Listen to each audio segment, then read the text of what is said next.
Well, welcome everyone. Good afternoon to all of you. I really want to thank each and every one of you taking time out of your busy schedules today to be with us. My name is Kristen Schreckenbach, Director of Wealth Solutions in our Sustainable Wealth Management Division. Welcome to the second series of webinars that Vancity is putting on in October and November. But before we begin, I would like to acknowledge that Vancity operates on the unceded territories of the Coast Salish people, represented by the Musqueam, Squamish, and Tsleil-Waututh nations. They have been custodians of this land since time immemorial, and as visitors, we want to pay our respects to the elders past, present, and emerging. So today's webinar topic is about intergenerational wealth transfer. This webinar will be recorded and shared with registered attendees. It will also be posted on a YouTube channel following the event. If you haven't already, please make sure you follow us on YouTube, subscribe to our various social media platforms in order to stay connected and get access to some great content like this webinar.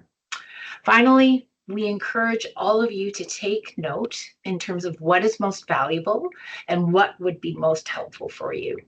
Please engage with us throughout the webinar through the Q&A section that you will find at the top of your screen. This is where you can submit your questions at any time.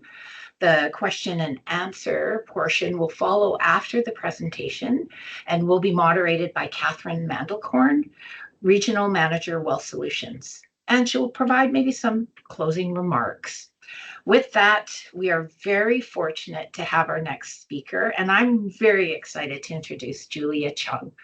Julia is the CEO and co-founder of Spring Planning, an advice-only financial planning firm that specializes in personal finance, multi-generational wealth, legacy, and succession planning.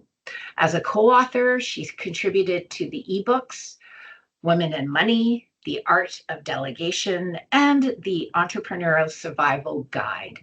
Julia is a board member of Family, or I should say at Family Enterprise Canada, is also the chair of the Family Enterprise Advisor Council, and co-founder and president of the Financial Planning Association of Canada. And with that, I'm going to turn it over to Julia.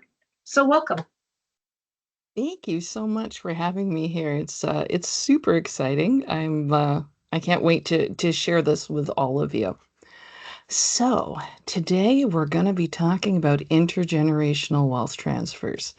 In my line of work, this conversation is going on all the time. Most people, especially professionals like me who provide advice, are focused on the really technical aspects of transitioning wealth, the tax, the valuations, the legal documents. And these are important, of course, because who wants to pay more tax? But what's often missing in this conversation is why we're going to all of this trouble. What is this for? On the next slide, you'll find out it's people. It's always for people. The people we are today, the people who make up our friends and family, the people in our communities. Today's presentation is going to start with people. And I'm going to be asking you to do some thinking, because if there's one thing that I know, it's that every single person is different. I have never met an average or typical person in my entire life. So while the technical systems and pathways we use to achieve certain types of ends might look similar, the reasons why we're taking the time to plan for taxes and laws and that kinds of thing is really special to everyone.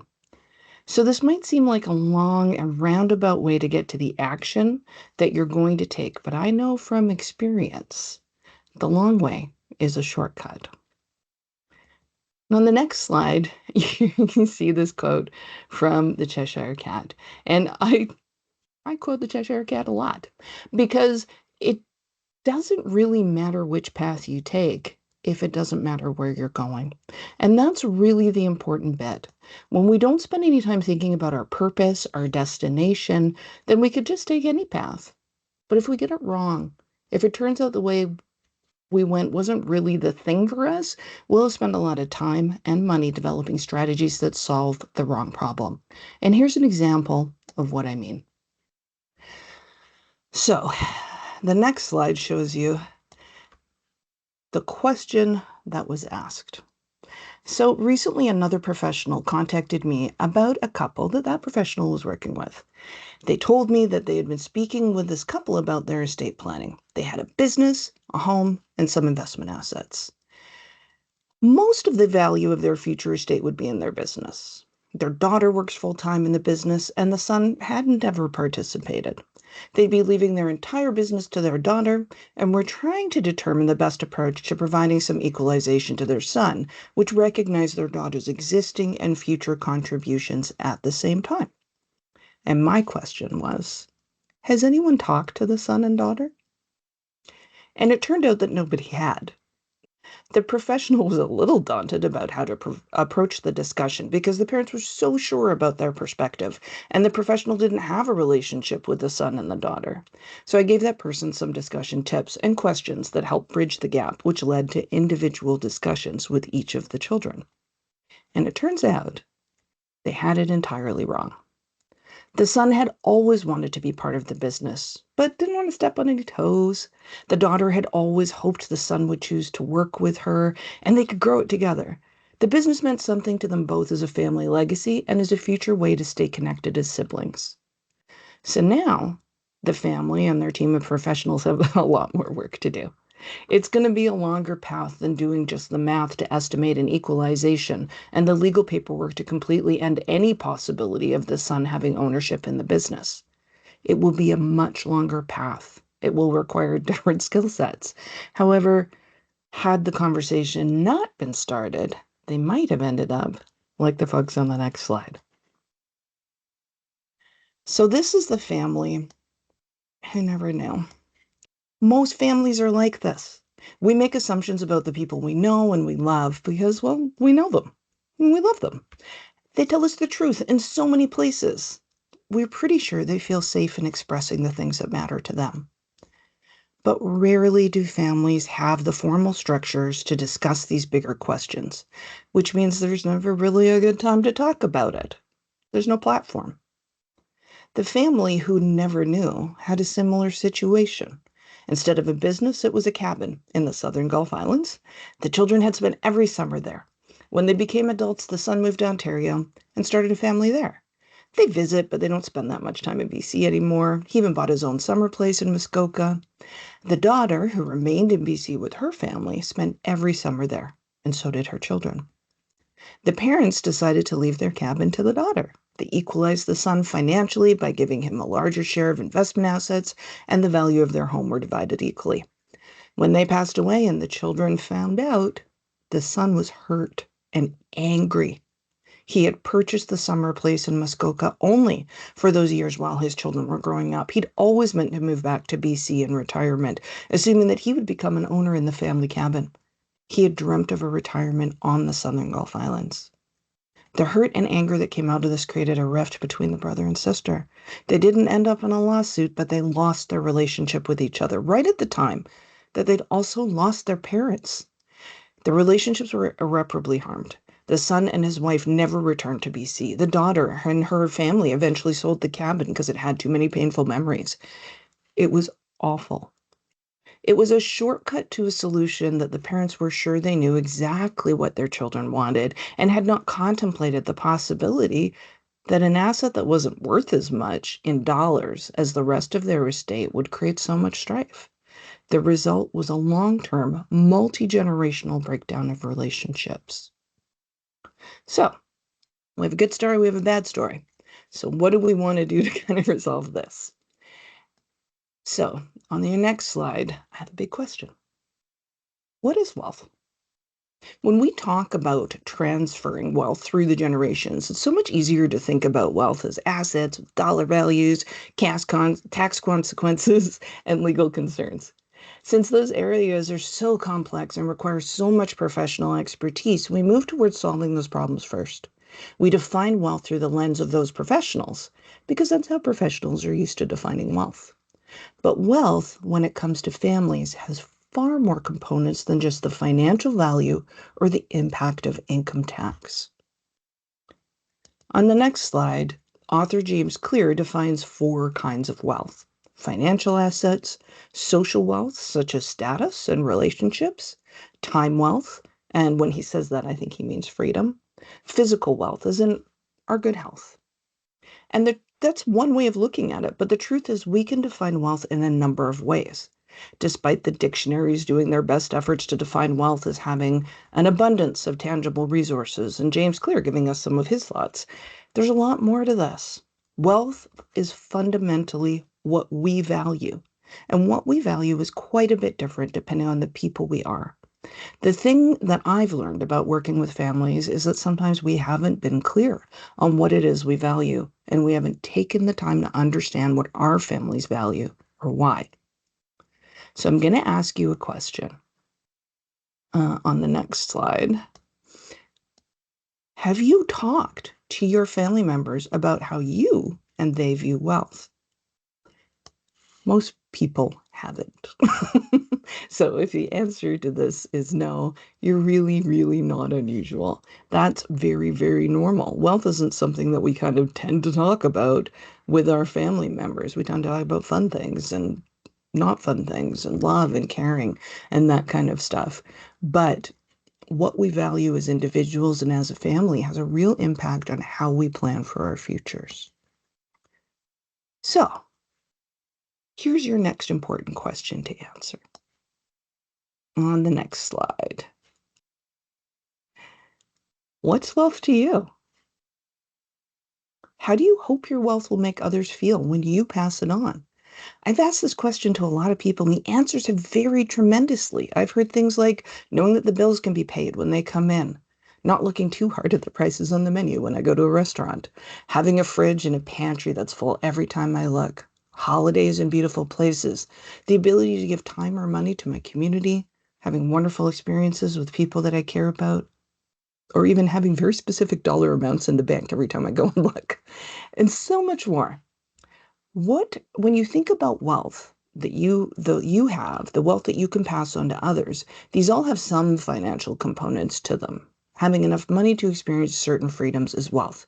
And when you think about those experiences, the question is, what kind of experience do you want your wealth to provide to the next generation in your family? What do you hope for them? What do you want them to feel, to experience on the receipt of that wealth? What will be your legacy?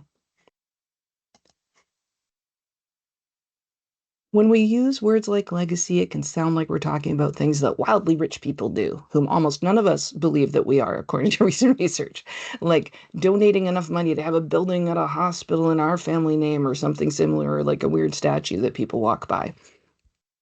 What we don't think about is what legacy really means, and we don't put the effort into communicating that with all the members of our family. And when we don't do that, failure frequently occurs. In many cultures around the world, there is some kind of a phrase that equates to any kind of assets only lasting 2 generations. It might be something like shirt sleeves to shirt sleeves in 3 generations, or first generation builds it, second generation spends it, third generation starts over. This exists in almost every culture in the world because it's super common. But why does this happen? In the next slide, you'll see lots of different circles. So why do legacies fail? There's so many reasons. Some of them are very specific to the type of legacy we're leaving behind, but almost all of them have to do with the sticky, emotional, and communication areas of the relationships we have in our families. When we contemplate the technical areas of wealth transitions, these can be complex enough without diving into all of this other stuff. These emotional blockages are the Pandora's box for every family. So if you want to create at least the possibility of success, here's where we start. We want to start with our values. When I've spent time with families doing the in-depth work that gets them to a place where they understand themselves and their family members, what I've found is our true legacy and what we really leave behind is our value system. And that value system is unique to every single family. It is what makes being a member of your family different and special and important. So here on the next slide are some of the family values that families I've worked with have discovered through their hard work together. And it's really hard work. I apologize. These values then go on to provide the lens through which they make choices and decisions. These become the cornerstone of what it means to be a member of this family. So if, your value is generosity and community, you know that when you're planning for your next step in your legacy and your wealth, if that plan doesn't satisfy some of these values, it's not the right one for you. So well-being and being part of your family doesn't mean your name on a plaque or a building, or maybe it does, if that's a value of yours. It doesn't mean a specific location or a type of business, unless that's a value of yours. But most importantly, it means how you feel and how you influence how others feel. That's what we want to pass on to our families. So I've got another question for you. Have you ever engaged in any values work before? Again, most people haven't. I have found this to be one of the most enlightening and incredibly motivating experiences you can have as an individual, in a partnership, and as a family. The first place to start is by defining your own ideas of what life means to you. So let's start with this. Next slide. Your values. Working on family values is a very long-term project. The first place, of course, is to start with your own. That is going to give you a sense of understanding how you might understand the values of the people you love. There's lots of online assessments that can help you get to know your own values, and you can have that discussion with a therapist or a counselor. Values are personal and unique, and the right approach to understanding these can be unique to you as well.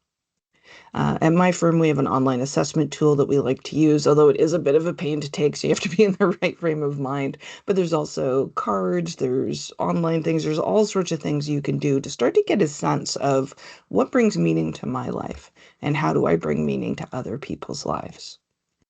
And then the next stage. Oh, back one. There we go. Getting to this stage where you can discuss family values together with the people who matter most in your life is the next step. This one is so tough. If this isn't a normal place for you and your family to talk, I highly recommend that you consider bringing in a professional family therapist or family facilitator to help out. Family relationships are delicate and they can be very fraught and careful. We want to be really, really mindful here, but please do try. My biggest recommendation is on the next slide. Once we've done our family values work, we've got kind of a purpose and an understanding of all the people in our family network. Building family meetings around your values system creates that forum in which to speak openly and safely about the things that matter most to you. Perhaps, again, with the support of a family therapist or facilitator. Every once in a while, I'll meet a family and they say, well, we're a little bit dysfunctional. And I always say, well, I haven't actually met one that's fully functional. Anytime you bring humans together in a group, to talk about things that are personal, to work on things that are important to us, it gets a little dangerous. And when we have history, we make assumptions about people. So it's totally reasonable to invest in working with a specialist who can help you talk. Families of all sizes and all levels of wealth benefit from family meetings. You can be a family of 2, you can be a family of 50. It doesn't matter. You don't have to have a huge financial legacy for this to work. You just have to have a family, and one that's going to impact each other for a while, for generations, for the next year. And whether that impact is through distribution of wealth, the sharing of assets, or just the support of each other through good times and tough times, family meetings help so much. And one of the easiest ways to start with family meetings is just How are we going to plan our next event together? Many years ago, during a family meeting, my son and I decided that every Christmas we would eat whatever the heck we wanted. There's no traditional meals, they're whatever we wanted. And that's part of the planning for Christmas. And we've had a lot of very strange meals every single year, and that's part of the fun. That works for us. So that's an easy kind of way to start, is thinking about the things that you do together now, because now you've got a forum for discussion. Strong families, including strong chosen families, create strong ongoing support networks, systems, and even international legacies, and most importantly, smooth transitions. So, next slide. So, what about the tax? I know. Tax is important and complicated, and I didn't want to entirely leave this out. It's always what people really want to know or hope they're going to get out of an engagement like this. Most of us don't want our assets devalued because tax hits and probate fees ruin the value of our estate. Specific ways that we own assets and transition them, whether during our lifetimes or after them, can really impact the financial value that we leave behind. And the thing is, your professional financial advisors are really good with this stuff. Financial planners, accountants, lawyers. We know how to make the numbers and the laws and the systems do as much as possible to leave the financial value of your assets intact for the next generation. But what we don't know, as well as you can know, is your why.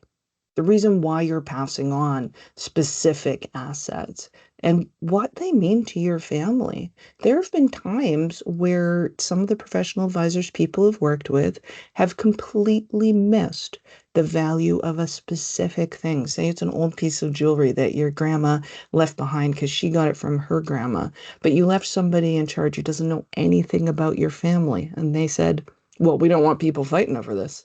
We're just going to sell it. And I've seen that happen so many times with little things from coins, jewelry, to really big things like that family cabin. The number of professional advisors I've heard say, oh, I tell all my clients to sell that because you don't want the kids fighting over it. That's a bias. And that's not specific to the family that we're working with. We really need to know these people. We really need to know what's important to you, why it's important, even the little stuff. I always say to people, I don't know what you don't tell me. And that doesn't mean I don't know my technical stuff, because I know my technical stuff. I go to school for that. But what I don't know is what the things about you, the things that you assume that are normal and typical. And of course, everybody would want to pass on their cabin to the next generation, or nobody would want to go into business with their family, or any of those things that you think. These are the things that your professional advisors need to know and understand in order to make really great decisions with you.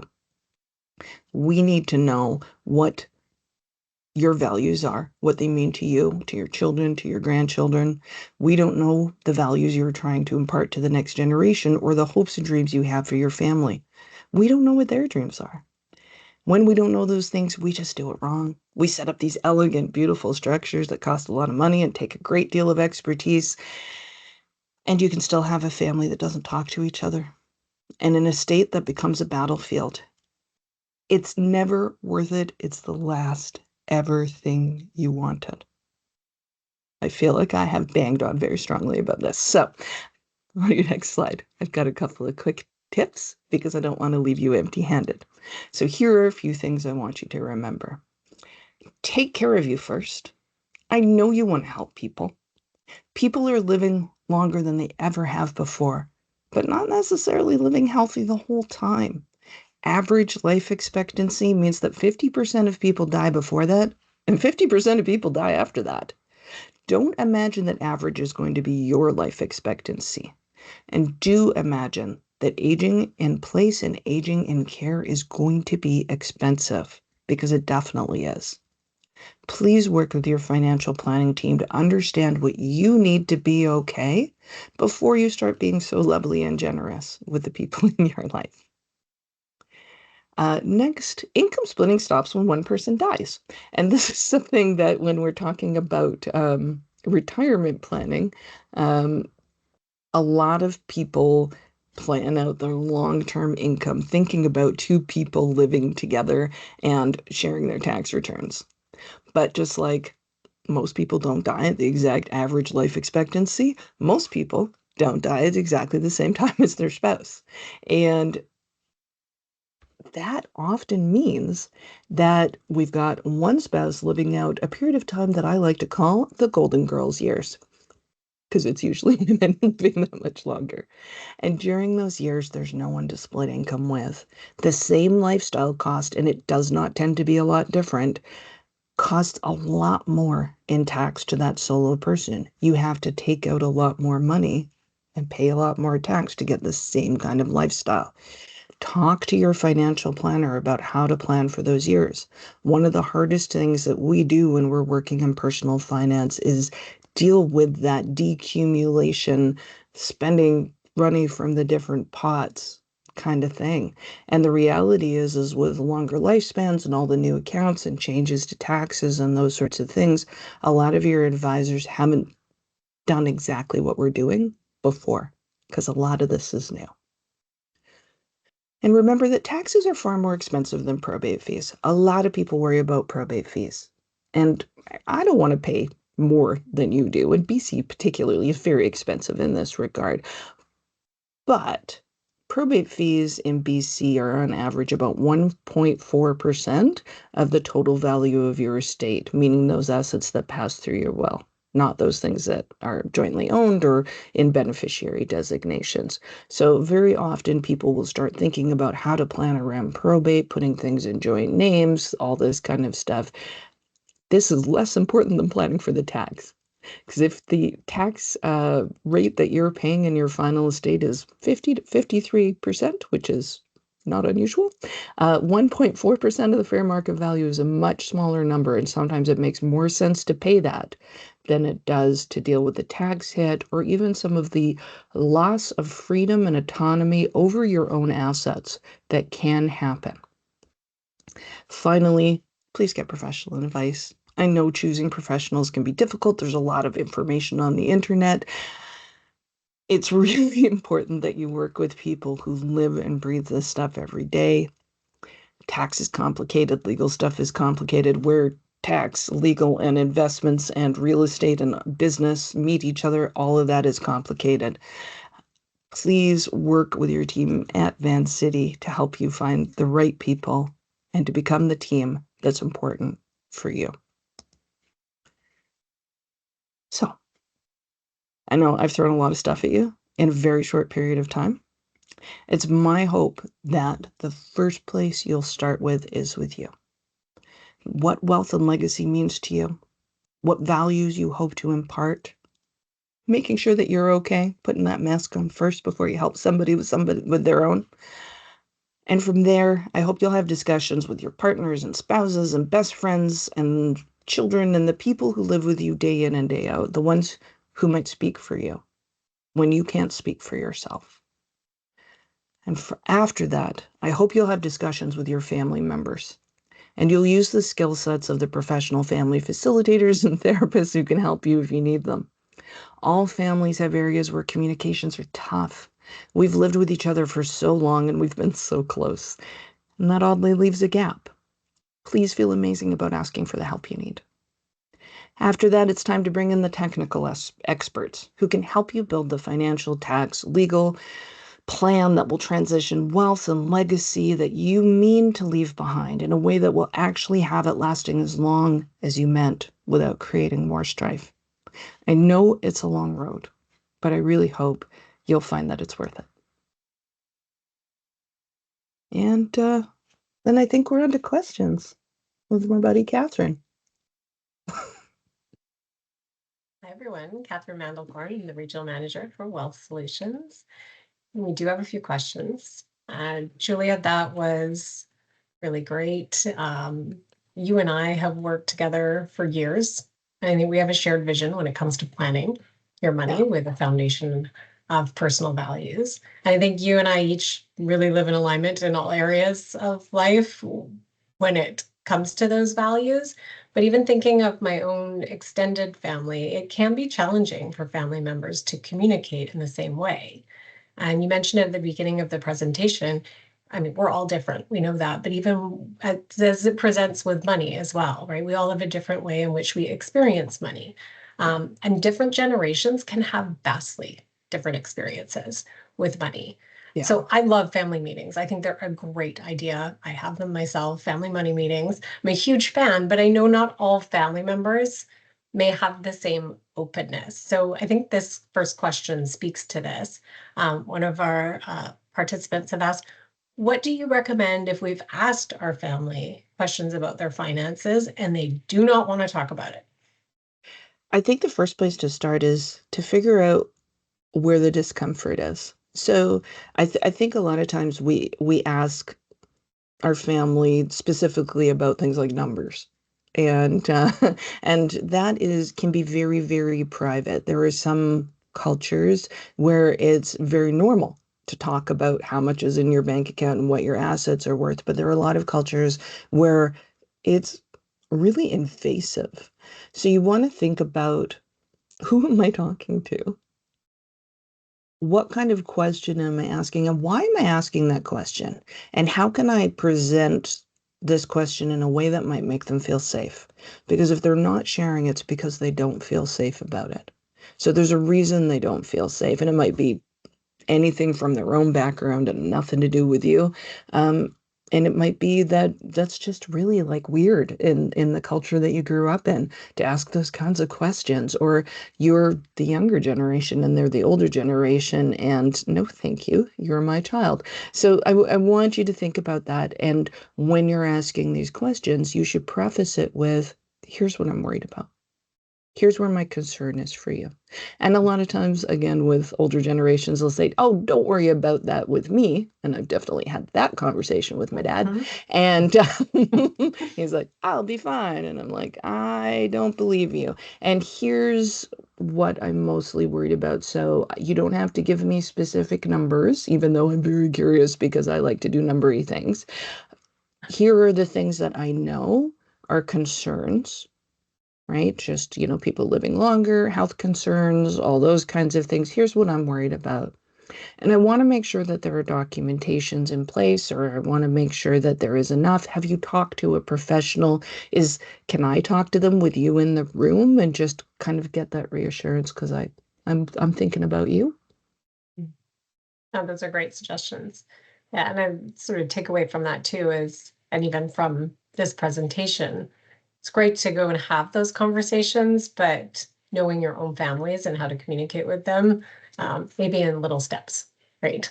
You don't have to Yes. have all the answers out of one conversation.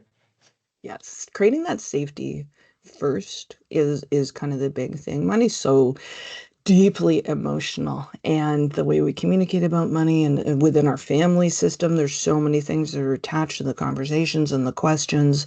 And so we have to figure out how we're going to create safety for our family members first.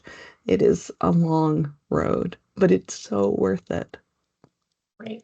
Okay, we've got a few other questions. We're going to balance. We've got some technical, some about values. So I'm going to go back and forth here. The next one is, if you have only one adult child and you want to buy a house with this child as joint, how do you protect this asset from future son-in-law in case things don't work out between them?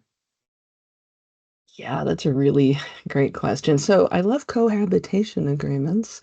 Talk to your child about cohabitation agreements. Sometimes people don't love these because they feel like it's talking about the worst thing ever. And I always say, when it comes to legal agreements, it's like Murphy's Law. If you put all this work and effort into it, it'll never happen. It's also a wonderful thing for new couples starting out to really just set some ground rules, make some decisions while you're happy and you like each other, and use it as something that you might return to. Now, if they're not going to do that because they're adult people who aren't going to listen to you, then you might want to create a written agreement between you and your child. And you could have, I've seen lots of parents put promissory notes in place. So, that if they're doing a gift, then the value of the gift is returned to them as a loan in the event of marital breakdown or death. There's a couple of the different ways around it, but I would say, we want your child's relationship to be strong and powerful. There's ways to talk about cohabitation agreements that can encourage them to do that. That's our ideal. And the next place is making sure you have a really strong written agreement between the two of you. But it does come back to that values piece too, right? If you're entering into a purchase together, first having those conversations, what this looks like, why we're doing it, and then the legal documents. So you're armed with that information before the legal document comes into place. I love it. Yeah, you want to have it written the right way. Yes. Yes, very important. Another one here. So could you briefly discuss giving cash before death and its implications? So for the poster, I'm assuming this is giving a cash gift or cash in early inheritance, and what that implication might be. Is that something you can speak to, Julia? Yeah, I mean, of course, we have to make sure we can afford the gift. So going back to making sure we're taking care of ourselves. And then the next thing is it currently cash for you? Or are you converting something like an investment account or another kind of asset into cash? That's going to be likely some tax. So we need to figure out what that looks like. If you are a person who has to file U.S. tax returns for any reason, there is a gift tax. So make sure you know what the exemption is. And then what else? Then you want to talk about the gift. So we need to still have a discussion about why we're doing it, what we intend it for. Here are the things we hope. Here are the things we're scared about. If there are any strings on this gift, and any strings at all are just any, like if your child went out and bought a Ferrari or got some really expensive habits with that money pretty quickly, is that going to be okay with you? Because if it's not, you need to have a discussion about it. Another thing that people sometimes do is give a cash gift during lifetime to one child, and then other children don't get the same gift. I think it's really great to tell the other children that a gift has happened, how it has happened, the amounts, and how there will be equalization or not equalization, and what that means, why we're doing it. Because if anything I know about siblings, they like fair. They sure do. Yeah. Okay, that's great. Another question is, you mentioned doing some values work. How does one go about getting started on values work? It's a good question. It's a good question. And there are lots of ways to kind of start on this. Catherine, I know you do a lot of that Wheel of Life. And folks, you can Google the Wheel of Life online, and it kind of gives you a sense of whether certain areas of your life are feeling fulfilled the way you want them to feel fulfilled. And that can give you kind of a sense of what you value and what's important to you. There's also online games you can buy that you can kind of ask questions to yourself or to somebody else you're doing it with. And there's tests you can fill out. I think what you might want to think about is, what kind of person am I and what sort of things resonate with me? Because there's a values game test worksheet out there for you. Think about what kind of things those might be. Consider Googling. You can always ask me too. I do have some values tests which I can share with you.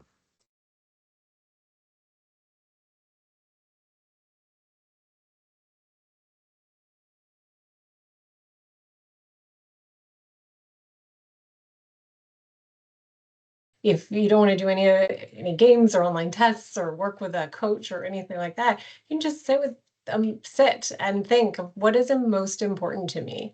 What do I value the most in life? And am I planning my money in alignment with all of those things? And it's not going to be 100% of the time. There are things that pull us away from our values, but when we're aware of what they are, it becomes easier, right, to pull it back into place. And when you're really clear, and I'm sure you've had this experience, Julia, over and over again, when there's clarity for your clients that you're working with on what their values are, the planning piece, you mentioned this too, I mean, you do the technical part of the planning, but then it's really in alignment with what is important to them. Because there's no one way to do a financial plan. There's the technical way to do it, yes, but what are we putting in and why are we doing this? And understanding why, for each of you listening, what is most important to you in any aspect when it comes to money, right? These family conversations, doing planning, and when you have real clarity on the why and the values of it, it becomes a much more exciting process and not so scary to talk about. And I'm going to recommend a book that I know you and I both read and have gone through, and I recommended to nearly everyone to the point that they really should pay me for this. It's called Designing Your Life. Yeah, I've got it. It's on my shelf. It's a great book. It's written by two Stanford University professors based on a course that they did for university students who were trying to trying to help them figure out what's a fulfilling job for you. And there's a bunch of worksheets in it that you can download from their website and stuff. And it helps you just do some introspection. What am I liking in my life? And I actually go through it every couple of years because the person you are changes and your values and what makes you feel fulfilled changes too. We could talk about that for hours. Ever. We do. We do have another question, though, from one of our presenters. I think further to the values work and the conversations, should parents do this separately from their children, or, and I'm assuming adult children? Yes. I want everybody to do this separately and then come together, because what I love about doing this and sort of the larger families where I've done this sort of work with them, what I find is when someone gets to know their own values and has done that work and understands it, and then they look over there and they're like, oh, that's what that means to you? I never knew. And so if, for instance, there's this one family where one of the top values for one of the youngest children was around sensory experience, right? This is very important from a foundational point of view for her to be okay, was that everything kind of physical sensory needed to kind of fit into certain types of ways for her. And the rest of the family were not like that and didn't know it. So they were having family events and family meetings where the lights were too bright. There was too many competing sounds. They were like asking her to wear matching pajamas and it was scratchy and she just couldn't exist in this space. And that might not sound like a value, but it was a really important one for her. And when they knew that, they started changing how they approached events to accommodate what made sense for her. And all of these things, because we think our families have all the same values as us, but they don't. We have very different values through the way we've lived and grown up and the people we've interacted with. It's how we get to know each other better. Thank you. We've got time for another question, I believe. So this one is, what does it mean to take care of yourself first? Would you recommend transferring assets to children and grandchildren while living? It sort of takes on, it's a little bit different question from the one about the purchase. Yeah, so taking care of yourself first. I am lucky enough to work with very lovely people who often want to do so many things for their children and their grandchildren and their community. I want to buy them a house. I want to pay for their wedding. I want to pay for whatever kind of schooling they want, and it'll be fine. And maybe I'll dip into the equity in my house, and it's okay because I'm only going to live to 82 because that's the average life expectancy, apparently. This doesn't work. We need to make sure that you're so okay, because these same people who have these goals and wishes for what they want to do for their family members also very much say to me, I don't want to be a burden on my family when I'm older. I don't want them to have to take care of me financially. I want to know that I've got it covered. If you can't do it for yourself, please do it for them. Please make sure you have a really strong plan in place and the advisors that you need to support you to continue to make great decisions, so that when you've got that sorted out, then you can go back and look and say, okay, how much room is there? How much room is there to give to other people during my lifetime? Because there might not be much. and that might be okay. So, and then transferring assets to children and grandchildren while living, it could be really good. I mean, it certainly can be more tax efficient during your lifetime, especially if we could space things out and that sort of thing. It might also not be, depending on how you own your assets. And they might need the help now more than they'll need it 30 years from now. And that's fair. So we want to think about first if you're going to be okay with what you have, and then what might be left to give. And then before we start giving things to people, we talk to them about it and we get a real strong sense of what we're trying to achieve, why, what the impact's going to be, and whether other people are going to be real mad at you for giving more to that one than this one. A great summary, in fact. And so I might leave it there. Really, all of this has a common theme, whether it's intergenerational wealth transfer, planning for the future, planning for, other goals at any stage of life. It seems having the time and the connection to what you value is a great starting point. Is that fair to It say? really is. Yes, and Yeah. it's so much harder. It's so much harder to do values work and planning than it is to just take action, but it's super worth it. Yeah. Okay. Um, uh, for all of our participants watching at Van City, the wealth relationship managers, wealth planners, wealth advisors are all adept at having those conversations. And you don't need to know where you need to start. You can just talk to your advisor, your planner, and say, I think I need to think about this and I think I need to talk about it. And Julia mentioned having different professionals, whether it be legal, accounting, planning professionals. That's your planner and your advisor's role, is to be that person to have those conversations with you. And they may be able to do some planning. They may be able to connect you with those professionals that you need to take those next steps. So first start though with the questions. Julie, you had a lot of great questions to ponder, to ask ourselves in that presentation. So thank you so much. We appreciate you being here and sharing your wisdom with us. Thank you for having me. It was so fun. I'm glad. All right. Thank you, everybody.